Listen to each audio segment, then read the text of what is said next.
আমার বন্ধু এমন ভাবে ওয়াজ করে জালেমরা মনে করে উনি তো আমাদের দোস্ত। পুরা আলেম সমাজ এক পক্ষে কথা বলছে আর তুমি বদনার কথা বলছ। এই টাইমে বুঝি আরএফএল বদনার কথা তোমার মনে হয়েছে। কয়দিন আগে আমরা দেখেছি টেলিভিশনের একটি টক শোতে শাহরিয়ার কবিরের সাথে এনায়েতুল্লাহ আব্বাসী সাহেবের বিশাল একটা বহস হয়েছে, ঠিক না? আব্বাসী সাহেবের সাথে আমার বিভিন্ন মাসালা দ্বিমত ছিল। উনি আলহামদুলিল্লাহ অনেক মাসালা থেকে এখন সরে এসেছেন, হকের পক্ষে চলে এসেছেন।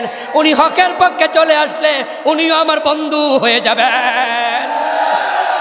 আল্লামা মামুনুল হক সাহেব কিছু হক কথা বলা শুরু করছে, এখন হত্যা মামলার আসামি বানানোর উপায়ে তারা চলছে। বিবর্তন media, be honest and make honesty. তুমি যারা আজকে হক্কানি পীর বলো, এমন হক্কানি পীর বাংলাদেশে দেখা যায় যাদের সামনে হাজারো জুলুম হয়, অন্যায় হয়, তারা মুখ ফুটে প্রতিবাদটাও করে না। কিসের হক্কানি পীর সে? ও বন্ধু আমার, আপনি যদি হক কথা না বলে চুপ করে থাকেন, আপনি তো মোমেন থাকা নিয়ে টানাটানি লাগবে। সাকিতুয়ানিল হক শয়তানুন আখরাস।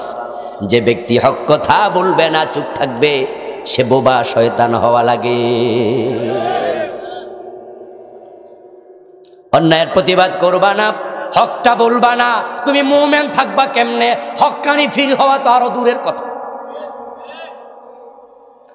আপনাদের কাছ থেকে আমি জানতে চাই, বিশ্ব নবী যে মাইর খাইলেন, অন্য অন্য নবীরা জেলে গেলেন, মাইর খাইলেন, 2 টুকরা করে ফেলছে করাত দিয়া, এমন নবীও আছে না নাই? নবীরা কি অপরাধ করে মাইর খাইছে? অবন্ধ কোন নবী অপরাধ করে মার খায় না, কারণ তারা তো অপরাধ করে নাই। সুবহানাল্লাহ, তারা তো অপরাধী করে নাই, তারা তো মাসুম। মাইর খাইলো কেন? মাইর খাওয়ার কারণ তো একটাই, মানুষগুলো অন্যায় পথে চলছে, ন্যায় পথের কথা বলছেন।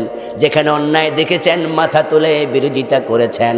আমার বন্ধু, আজকে আপনি আরামে থাকার জন্য, নবী মাইর খাইছে হক কথা বলে, সাহাবারা মাইর খাইছে, আপনি ভালো করে বুঝেন, তাই আপনি এমন ভাবে কথা বলেন কেউ বিরক্ত হয় না, কেউ পথে দাঁড়ায় না, সবাই হালুয়া রুটি খাওয়ায়, সবার সাথে তাল মিলায়া নবী মুহাম্মদ চলতে পারে না, আর আপনি এর নাম হিকমত দিয়েছেন। এটা হিকমত হতে পারে না। যারা মুনাফিক তারাই সবার সাথে তাল মিলায়া চলে।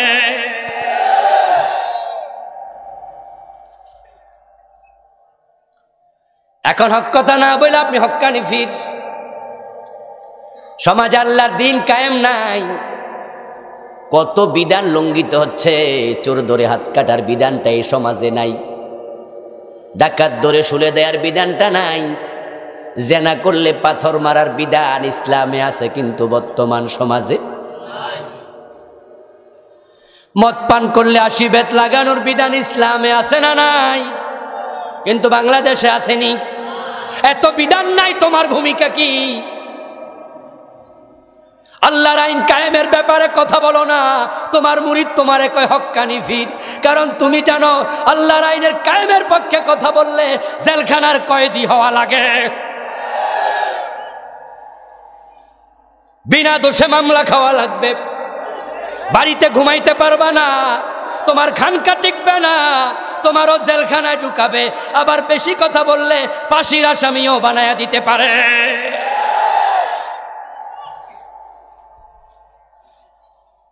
আল্লামা মামুনুল হক সাহেব কিছু হক কথা বলা শুরু করছে, এখন হত্যা মামলার আসামি বানানোর উপায়ে তারা চলছে।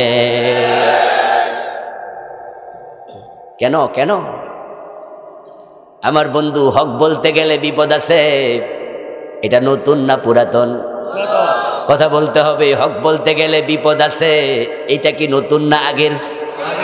এটাই নিয়ম। চুপ করে থাকো, বোবার শত্রু নাই। অথবা এমন ওয়াজ করো যে ওয়াজ করলে মনে হবে তুমি ওই জালেমদের বড় বড় আপনার নৌকার যে পাল আছে, পালে হাওয়া লাগাচ্ছ। ও আর শুনে জালেমেরা তোমাকে বন্ধু মনে করে। এমন বক্তাও আছে না নাই?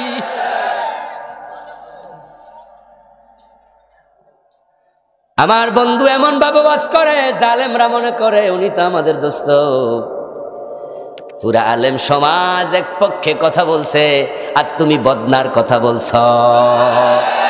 এই টাইমে বুঝি আরএফএল বদনার কথা তোমার মনে হইছে। আমার ভাইয়েরা, আপনাকে আমাকে হক্কানি চিনতে হলে হকের কাছে যাইতে হবে। আল্লাহর দেব জমিনে আল্লাহর দিন কায়েমের কথা যারা বলে না, পীর হোক, বুজুর্গ হোক, বক্তা হোক, ইমাম হোক, আলেম হোক, তারা হক্কানি হতে পারে না, তারা হক্কানি না। আল্লাহ তাআলা আপনাকে আমাকে জান্নাতের পথ দেখানোর জন্য নবী রাসূল পাঠাইলেন জমিনে। নবী রাসূলরা যে পথ দেখাইছেন আমাদেরকে সে পথে চলতে হবে। এটা আল্লাহর বড় করুণা, তিনি আমাদের কাছে তাদেরকে পাঠালেন। এখন অসংখ্য গণিত নবী দুনিয়াতে এসে জান্নাতের পথটা কেমনে দেখাইছেন জানা দরকার আছে না নাই? আমার বন্ধু জান্নাতের পথ দেখাইছেন সব নবী আল্লাহর শেখানো পন্থায়। তারা মানুষের কাছে দাওয়াত নিয়ে আসছে, দাওয়াত কারোর উপর চাপাই দেয় নাই, আহ্বান জানাইছে। ওই আহ্বানে যারাই সাড়া দিছে তারা জান্নাতের পথ পেয়ে গেছে। নূহ নবী আলাইহিস সালাম আহ্বান করলেন, উনার বউ সাড়া দেয় নাই। নূহ নবী 950 বছর আহ্বান করেছেন জান্নাতের পথে, কত মানুষ সাড়া দিল, ছেলে কেনান সাড়া দেয় নাই।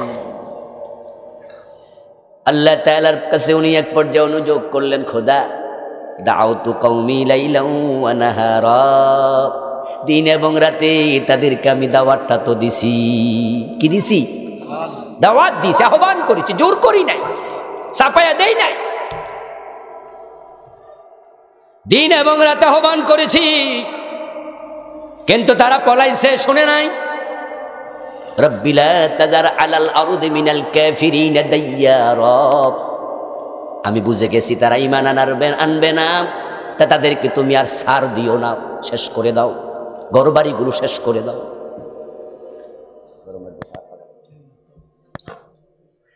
নূহ আলাইহিস সালামের দোয়া আল্লাহ তাআলা কবুল করে নিলেন। প্লাবন প্লাবন ডুবাইয়া ছাড়ব, কিন্তু বললেন নূহ, যারা ঈমান এনেছে, দাওয়াত গ্রহণ করেছে, মুমিন হয়ে গেছে, তাদেরকে ডুবাবো কেন? তারা তো বাঁচার জন্যই হেদায়েতের পথে এসেছে। একটা নৌকা বানাও, কিস্তি বানাও। নূহ আলাইহিস সালাম কিস্তি বানালেন, প্লাবন শুরু হলো। আল্লাহর অর্ডার, সকল মুমিনকে তুমি তোমার নৌকায় তুলে নাও। 40 অথবা 80 জন লোক ঈমান এনেছিল, হেদায়েত পেয়েছে, তাদেরকে তিনি কিস্তিতে তুলেছেন। তারা সবগুলো বেঁচে গেছে। কেনান ডুবছে, কেনান হাবুডুবু খাচ্ছে। কেনানকে তিনি বললেন, নৌকা ওঠের কাপ মানা ইয়া বুনাইয়ার কাপ মানা, ও কলিজার টুকরা ছেলে, তুই ওঠ। তবে এই নৌকার কান যাত্রী হওয়ার জন্য শর্ত আছে, সেটা হচ্ছে তোর আল্লাহর উপর ঈমান আনতে হবে, কালেমা পড়তে হবে, আয় ওঠ। কেনান দূরে থাইকা বলে, না না, তোমার সাথে আমি যাব না। সাআওয়ি ইলা জাবালিন ইয়াসিমুনি মিনাল মা, বরং ওই যে পাহাড় দেখা যায়, যখন বৃষ্টি শুরু হবে, বন্যা শুরু হবে, আমি ওই পাহাড়ের চূড়ায় উঠে যাব, তখন পানি আমারে আর ছুঁইতেও পাবে না। নূহ নবী বললেন, না লা আসিমাল ইয়াউম, আজকে তোমার কেউ বাঁচাতে পারবে না, ওর তাড়াতাড়ি নৌকায়। কেনান কয়, আব্বা এটা কি কয়? এমন পানি জীবনে কোনোদিন হয়েছে নাকি? পাহাড় বুঝি ডুববো? আমি তো চূড়ায় উঠবো, আমি পাহাড়ের মাঝে গাছ আছে, গাছের আগে উঠতে বয়ে থাকবো। শেষ পর্যন্ত কি বাঁচলো না ডুবলো? কথা বলা লাগবে, বাঁচলো না ডুবলো? ডুবে গেল। বাঁচলো তারাই, হেদায়াত পেয়েছে যারা। আল্লাহ তাদেরকে দুনিয়ায় পানি থেকে বাঁচাইছেন, আখিরাতে জাহান্নাম থেকে বাঁচাইয়া দেবেন। নবীদের দাওয়াত যারা মেনেছে তারাই জান্নাতের পথ পেয়েছে। কিন্তু জাতির জন্য বড় পরিতাপ, ওই হিতাকাঙ্ক্ষী নবীদেরকে তারা ভুল বুঝেছে। তারা আক্রমণ করেছে, তারা পাথর মেরেছে, তারা আগুনে ফেলেছে, তারা করাত দিয়ে 2 টুকরা করেছে, কিন্তু নবীরা দাওয়াতি কাজ থেকে দূরে সরেন নাই। আমরা যারা কোরআনের পক্ষে কথা বলি, আমাদেরও সেই আদর্শ গ্রহণ করা লাগবে। আমরা প্রয়োজনে রক্ত দেব, প্রয়োজনে জেলে যাব, প্রয়োজনে শহীদ হব, হক কথা থেকে বিরত হব না। আল্লাহ আল্লাহু আকবার।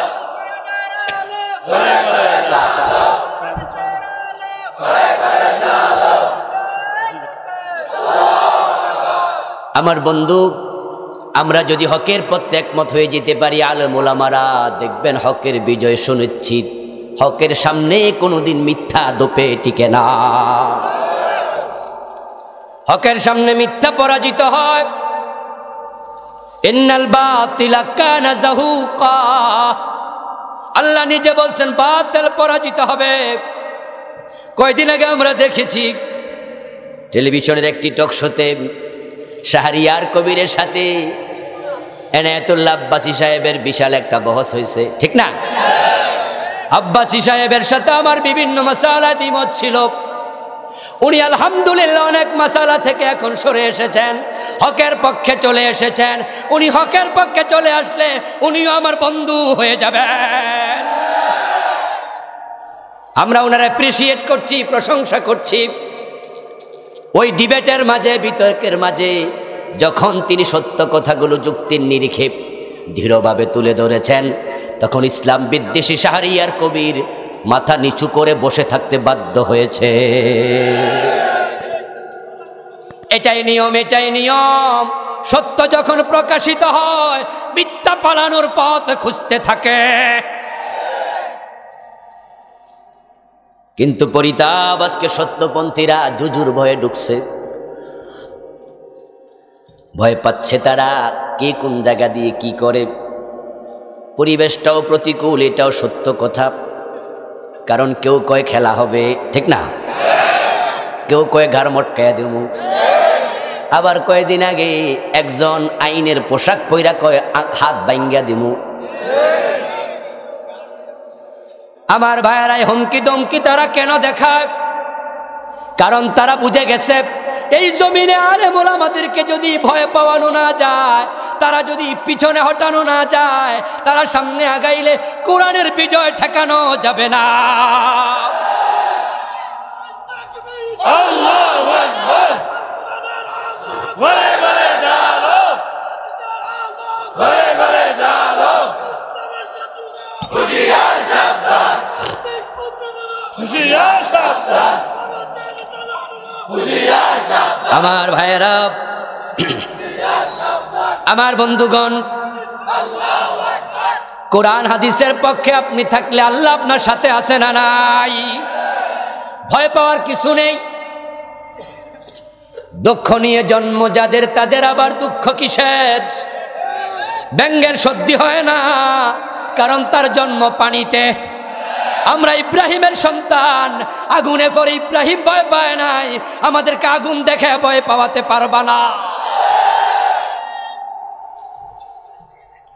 আমরা সত্যের পক্ষের লোক। আমার বন্ধু, ইসলামের রাস্তায় চলতে গেলে বিপদ হয়, মুসিবত হয়, এটা নতুন কোনো খবর? এই পথে চলতে গিয়ে নবী মুহাম্মদ দাঁত দিয়েছেন, আমির হামজা রাসূলের চাচা কলিজা দিয়েছেন, ইমাম হুসাইন কল্লা দিয়েছেন। আমরা সেই পথ জেনে শুনে এসেছি। তোমাদের রশি শেষ হয়ে যাবে, আমাদের কল্লা শেষ করতে পারবা না।